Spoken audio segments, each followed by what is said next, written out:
enlightenment, third eye भी खुल जाती होगी ना फिर, जब ही नजर आता होगा सर, थर्ड आई के बगैर तो बात ही नहीं बनती ना. थर्ड है आई ना? भी थर्ड आई, डिस्प्यूटेड है.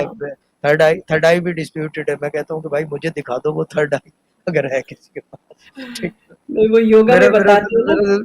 मेरा मेरी तबीयत में ज़रा शौक़ी भी है, इस वजह से जो है ना थोड़ा सा बहुत सारी चीज़ें डिफ़र करती हैं इस मामले में. आई नो, कि मैं कहता हूँ मुझे हाँ, दिखा दो थर्ड आई, ये चीज़ है ना, थर्ड आई मुझे दिखा दो, ये चीज़. ये बट सारे जो एक आपने, मैं बात बता दूँ, जी, असर कुरान वाले लोगों की थर्ड आई खुली हुई होती कभी है. दे आर द पीपल, खुली हुई होती है, खुली हुई होती है. They are the people who know. और अगर वो सही, एक्सेल कर जाए तो फिर वो जो है क्या कहते हैं, मंसूर अल हलाज, सरमद, औलिया अल्लाह बन जाते हैं. Then they become all knowing.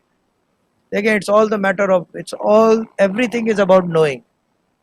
Everything is about knowing. आपने पूरी जिंदगी अपने क्या कहते हैं उसे, आपने मजालिस में लगा ली, इबादत में लगा ली, जो जिसने जैसे कहा आपने किया. For what? Just for that knowing कि यू वांट टू नो. है ना, यस, यही है एग्जैक्टली, ना, you want to know. Yes, everyone wants to no.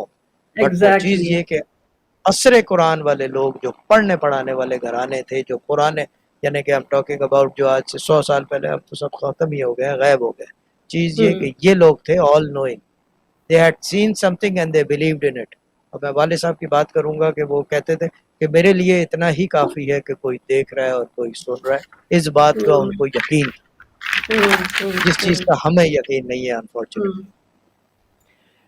Shah साहब